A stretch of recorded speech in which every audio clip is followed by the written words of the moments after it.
Hello everyone, welcome to channel learn with ease.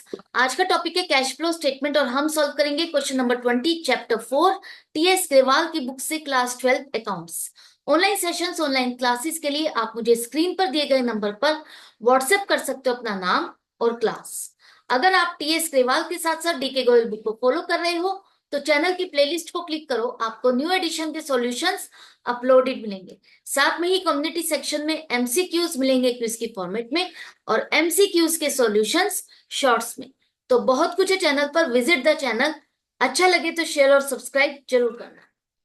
Question में आपको balance sheet नहीं दी है, आपको statement of profit and loss दिया है विश्वास लिमिटेड कंपनी का, और इसको बेस लेकर के नोट्स टू अकाउंट भी है, अदर इंफॉर्मेशन भी है। इन सभी चीजों को बेस लेकर के आपको क्या करना है, cash flow from operating activities calculate करना है। तो सबसे पहले cash flow from operating activities के लिए हमें क्या चाहिए, net profit before tax and extraordinary item. अब यहां पर देखो statement of profit and loss, जिस साल का हमको कैश फ्लो स्टेटमेंट बनाना है उसी साल का प्रॉफिट एंड लॉस है। तो जो यहाँ पर प्रॉफिट दिया है आपको वो इसी साल का है। आपको ओपनिंग माइनस क्लोजिंग या क्लोजिंग माइनस ओपनिंग नहीं करना। जैसा कि हम बैलेंस शीट में अगर रिजर्व्स एंड सरप्लस में सरप्लस का बैलेंस दिया होता है तो हम करंट ईयर में से प्रीवियस ईयर की फिगर को माइनस करते हैं ताकि हमें करंट ईयर का प्रॉफिट पता चल सके। यहां पर तो आपको profit and loss current year का ही दिया है, तो इसी साल का जो प्रॉफिट है आपका वही आपको लेना है। आप यहां से डायरेक्टली प्रॉफिट बिफोर टैक्स भी ले सकते हो, और प्रॉफिट आफ्टर टैक्स अगर आपने पिक किया 1,80,000 तो इसमें जो प्रोविजन फॉर टैक्स है वो करंट ईयर का ही है। तो इसी को ही आपको वापस से प्लस करना है ताकि हम पहुंच जाए प्रॉफिट बिफोर टैक्स तक। यहाँ पर क्वेश्चन में कोई और रिजर्व से रिलेटेड इंफॉर्मेशन नहीं है, यहाँ पर भी कुछ इंफॉर्मेशन नहीं है कि हमने प्रॉफिट का कोई हिस्सा रिजर्व में ट्रांसफर किया या डिविडेंड बांटा। कुछ भी ऐसा नहीं है ना, डिविडेंड रिसीव किया है, आपने डिविडेंड पे नहीं किया। तो कोई भी ऐसी इंफॉर्मेशन नहीं है। तो ये आपका आ गया नेट प्रॉफिट बिफोर टैक्स। क्या कोई एक्स्ट्रा ऑर्डिनरी आइटम, मतलब कोई ऐसे अबनॉर्मल लॉसेज या इनकम, वो भी क्वेश्चन में नहीं है। आप देखो ये सब रूटीन के इनकम और लॉसेज है जो हर साल आपको रूटीन में होते हैं। एक्स्ट्रा ऑर्डिनरी आइटम्स वो हैं जो आपको रूटीन में नहीं होते, जैसे कि इंश्योरेंस क्लेम मिलना, इनकम टैक्स रिफंड आना, या कोई कंपनसेशन मिलना आपको। और खर्चे जैसे कि बेड डेट्स रिकवर्ड है, loss by theft, loss by fire, तो ये सब एबनॉर्मल लॉसेज या इनकम है। इस तरह की कोई इंफॉर्मेशन नहीं है। तो डायरेक्टली अब आपका प्रॉफिट 2,44,000 हम अपना यहाँ पर शो करेंगे। फर्स्ट स्टेप आपका हो गया net profit before tax and extra ordinary item. इसके बाद जो हमें नेक्स्ट स्टेप में एडजस्टमेंट करनी है वो करनी है non cash and non operating item. Non cash में आपके वो खर्चे या इनकम आएंगे जो आपको कैश में पेमेंट ना करनी पड़ी हो, और वो इनकम जिसके लिए आपको कैश की रिसीप्ट ना हो, इनफ्लो ना हुआ है। तो उसको कैसे फाइंड करोगे, सोचो वो कैसे खर्चे, वो कौन से खर्चे हो सकते हैं। आपको यहाँ पर कुछ खर्चे दिए हैं, और उन खर्चों में अगर आप देखते हो तो डेप्रिसिएशन एंड अमोर्टाइजेशन एक्सपेंस वो एक आपका नॉन कैश एक्सपेंस है। डेप्रिसिएशन का मतलब है आपने अपनी एसेट को यूज किया और उसका कुछ वैल्यू, कुछ अमाउंट आपने ये मान लिया कि हमने यूज किया तो उसकी वैल्यू डिक्रीज हो गई, उतना हमने अपने खर्चे में डाला। लेकिन इस डेप्रिसिएशन की वजह से आपका कोई आउटफ्लो नहीं हो रहा। जो आपने एसेट खरीदी, जो मशीनरी खरीदी, वो आप बहुत पहले खरीद चुके हो, उसके लिए आउटफ्लो बहुत पहले हो चुका है। अब तो आप यूज कर रहे हो, और यूज करने पर जो उसकी वैल्यू डिक्रीज हो रही है उसका आप खर्चा डाल रहे हो प्रॉफिट एंड लॉस में। तो ये आपका नॉन कैश आइटम है। इसी तरह से अमोर्टाइजेशन एक्सपेंस का मतलब क्या है, वो खर्चे जो आपने पहले कर दिए और अब आप उसे धीरे धीरे करके प्रॉफिट एंड लॉस में ट्रांसफर कर रहे हो, जैसे कि गुडविल, पेटेंट, राइट, या कोई ऐसा एडवर्टाइजमेंट सस्पेंस अकाउंट का जो बैलेंस होता है, वो एडवर्टाइजमेंट का खर्चा तो आप एक ही बार में कर देते हो लेकिन उसका बेनिफिट आपको कई सालों तक मिलता है, तो हम धीरे धीरे करके वो खर्चा प्रॉफिट एंड लॉस में डालते हैं। तो वो सारे खर्चे अमोर्टाइजेशन एक्सपेंस में आते हैं, जिसके लिए आपको कोई खर्चा और देना नहीं पड़ रहा, कोई कैश का आउटफ्लो नहीं हो रहा। तो हम इस ऐसे खर्चे जो नॉन कैश है उसको वापस से प्लस करेंगे ताकि हम फाइंड कर सके कि इस साल जो हमें प्रॉफिट हुआ, एक्चुअल कैश वाला प्रॉफिट वो हमें चाहिए। वो निकालने के लिए हमें ये प्लस करना होगा। अब ये तो हो गया। इसके बाद कोई और खर्चे, देखो आपकी जो सेल है वो आपके रूटीन बिजनेस की है। अदर इनकम और अदर एक्सपेंसेस में आपको चेक करना होगा कि वो कौन से खर्चे और कौन से इनकम है, उसको चेक कर लेते हैं। Purchase of stock in trade, ये भी आपका रूटीन है। और change in inventory, stock opening और क्लोजिंग स्टॉक, वो भी आपका बिजनेस का ही हिस्सा है, रूटीन के बिजनेस का। उसके बाद प्रॉफिट और प्रोविजन फॉर टैक्स हम कवर कर चुके हैं। तो अदर इनकम और अदर एक्सपेंसेस में देखो, यहाँ पर अदर एक्सपेंसेस में loss on sale of asset है। एसेट को परचेज या सेल करना आपका इन्वेस्टिंग एक्टिविटी है। इन्वेस्टिंग एक्टिविटी है तो वो हम कहाँ दिखाते हैं, इन्वेस्टिंग एक्टिविटी में दिखाएंगे। तो उससे रिलेटेड जो भी चीज है वो हम इन्वेस्टिंग एक्टिविटी में दिखाएंगे। तो पहली बात तो ये नॉन ऑपरेटिंग आइटम है। दूसरी बात, अगर आपने 10,000 की चीज को 8,000 में बेचा, तो जो फंड आपको मिलता है, 8,000 मिला, वही आप अपना इन्वेस्टिंग एक्टिविटी में दिखाते हो। इन्वेस्टिंग एक्टिविटी में भी आप लॉस नहीं दिखाते कि मुझे इस एसेट को बेचने पर ये लॉस हुआ, लेकिन इस लॉस को आपने अपने प्रॉफिट एंड लॉस में दिखाया। क्या इस लॉस के लिए आपको किसी को पेमेंट करनी पड़ी या कोई और पैसा आपको मिला? नहीं। ये आपने जो लॉस डाला, इसकी वजह से आपका ऑपरेटिंग एक्टिविटी का प्रॉफिट कम हो गया, तो इसको हम वापस से प्लस करेंगे। एक तो ये नॉन नॉन ऑपरेटिंग आइटम है, दूसरा ये नॉन कैश आइटम है। ना तो हम इसको इन्वेस्टिंग एक्टिविटी में दिखाएंगे, ना ही हम यहां पर दिखाएंगे, इसको वापस से प्लस करेंगे। राइट, अब ये हो गया। इसके बाद इसी तरह से देखो, आपको gain on sale of plant हुआ है, आपने प्लांट को सेल किया, ये भी आपका इन्वेस्टिंग एक्टिविटी है। तो अगर आपको प्लांट को सेल करके जो भी पैसा मिला, वो आपने इन्वेस्टिंग एक्टिविटी में दिखाया कि 1 लाख का प्लांट था, मैंने 1,40,000 में बेचा।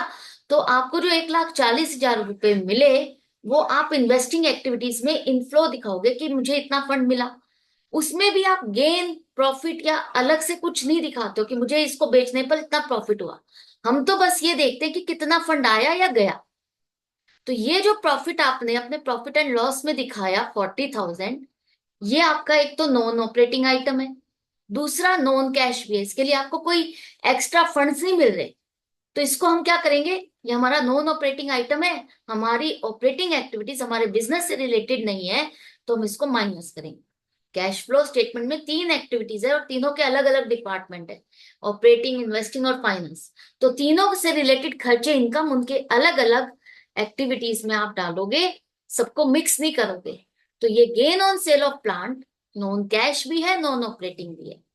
राइट, तो 40,000 आप इसको लेस करो। इसके बाद जो डिविडेंड रिसीव किया, रिसीव कर रहे हो आप, इसका मतलब आपने किसी और कंपनी के शेयर्स को खरीदा हुआ है। और जब हम किसी और कंपनी के शेयर्स को खरीदते हैं तो वो हमारी इन्वेस्टमेंट है, और इन्वेस्टमेंट आपकी इन्वेस्टिंग एक्टिविटी में आएगा, और उससे रिलेटेड इनकम भी इन्वेस्टिंग एक्टिविटी में आएगा। तो ये डिविडेंड रिसीव करना नॉन ऑपरेटिंग आइटम है, आपकी इन्वेस्टिंग एक्टिविटी का इनकम है, जहां नहीं आएगा इसको यहां से लेस करेंगे। तो प्लस करो 2,21,000 और माइनस करो 45,000। अब आपको जो फिगर मिलेगी, वो फिगर आ जाएगी operating profit before working capital changes 4,20,000। इसके बाद हमें जो भी हमारी करंट एसेट और करंट लाइबिलिटीज में चेंजेस आए, उसको हम कवर करेंगे। तो आई होप आपको समझ में आ रहा है कि सिर्फ बैलेंस शीट से ही नहीं, हम अपने प्रॉफिट एंड लॉस से भी कैश फ्लो स्टेटमेंट कैसे बना सकते हैं। वैसे ही आपको अपनी चीजों को एनालिसिस करना है कि हमें क्या क्या चीज चाहिए कैश फ्लो स्टेटमेंट बनाते हुए। तो बस उन्हीं चीजों को पिक करते जाओ। अब इसके बाद आपके पास है ट्रेड पेबल्स। ट्रेड पेबल्स का मतलब करंट लाइबिलिटीज, क्रेडिटर्स और बीपी का टोटल। तो लास्ट ईयर थे 2,50,000 और इस साल 2,78,000। तो करंट लाइबिलिटी का इंक्रीज होना, इसका क्या मतलब है, 28,000 से इंक्रीज हो गई आपकी करंट लाइबिलिटी। अगर ये बढ़ रहे हैं तो इसका मतलब है आपने किसी से सामान उधार में खरीदा, क्रेडिट पर खरीदा, और सामान उधार में खरीदा, एक तरह से आपने उससे लोन लिया। तो लोन लेना मतलब फंड्स का इनफ्लो होना। तो ऐड करो इंक्रीज इन ट्रेड पेबल्स 28,000। इसी तरह से ट्रेड रिसीवेबल्स आपके लास्ट ईयर थे 4,15,000, इस साल हो गए 4,52,000। तो ये आपके 37,000 से इंक्रीज हो गए। ट्रेड रिसीवेबल्स क्या होते हैं, करंट एसेट। करंट एसेट में ये आपके डेटर्स और बीआर दोनों का टोटल है। तो जब आपने सामान उधार में बेचा, डेटर्स का मतलब आपने सामान उधार में बेचा, और जब आप सामान उधार में बेच रहे हो, इसका मतलब आपने उसको एक तरह से लोन दिया है। तो करंट एसेट का इंक्रीज होना आपका आउटफ्लो है 37,000, माइनस करोगे। Office expenses outstanding last year थे 5,000 और इस साल नील है। तो ये जो एक्सपेंसेस थे जिसके लिए आपने किसी की सर्विसेज ली और आपने उसको पेमेंट नहीं की थी, और वो इस साल आपने पेमेंट कर दी। तो अगर पेमेंट कर रहे हो तो इसका मतलब क्या होगा, आउटफ्लो होगा। करंट लाइबिलिटी का डिक्रीज होना आउटफ्लो होता है। तो आउटफ्लो के लिए आप माइनस करो decrease in office expenses outstanding 5,000। Selling expenses outstanding last year 22,000 और इस साल 25,000। तो ये करंट लाइबिलिटी है, 3,000 से इंक्रीज हो रही है। आपने किसी से सर्विसेज ली, पेमेंट नहीं की, तो 3,000 से इंक्रीज हो गई। हम हमेशा डिफरेंस लेते हैं, ये तो आपको समझ में आ गया ना, डिफरेंस लेना है। तो 3,000 से अगर ये लाइबिलिटी इंक्रीज हो रही है, इसका मतलब आपने एक तरह से उस पर्सन से लोन लिया है, बोरो किया है। तो increase in current liability add करोगे, इनफ्लो हो रहा है 3,000। ये सब चीजें तो हमने कवर कर ली। क्या हमने सभी चीजों को कवर कर लिया?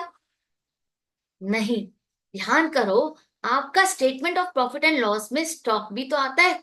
तो स्टॉक भी तो हमें कवर करना है। स्टॉक आपका क्या है, करंट एसेट है। यहां पर ओपनिंग स्टॉक का मतलब प्रीवियस ईयर का क्लोजिंग स्टॉक, और क्लोजिंग स्टॉक का मतलब इस साल का क्लोजिंग स्टॉक। तो इन दोनों में जो डिफरेंस है, इन दोनों में जो डिफरेंस है वो भी तो हमको कवर करना है। पिछले साल से इस साल का स्टॉक इंक्रीज हो गया, पिछले साल से हमारा स्टॉक इंक्रीज हो गया 16,000 से, और स्टॉक आपका करंट एसेट है। और अगर ये स्टॉक इंक्रीज हो रहा है, इसका मतलब आपने खरीदा, खरीदोगे तो पेमेंट करोगे, पेमेंट करोगे तो क्या होगा, आउटफ्लो होगा। इंक्रीज इन स्टॉक लेस करो 16,000। अब प्लस करने वाले आइटम्स 31,000 को प्लस करो और माइनस करने वाले को ब्रैकेट में लिखो 58,000। इन सब का टोटल करने के बाद आपके पास आ गया cash generated from operating activities 3,93,000। आपने सब कुछ कवर कर लिया, राइट। अब देखो लास्ट में एक चीज रह गई है, प्रोविजन फॉर टैक्स आपको दिया हुआ है कितना, 64,000। आपके पास प्रीवियस ईयर की फिगर्स नहीं है। आपका ये बिजनेस अगर ओपनिंग स्टॉक आप दिखा रहे हो, इसका मतलब है कि आपका ये बिजनेस इसी साल आपने शुरू नहीं किया, ये आप लास्ट ईयर और उससे पहले से भी बिजनेस कर रहे होगे। तो हर साल अपना हम अपने प्रॉफिट पर एक टैक्स का प्रोविजन करते हैं।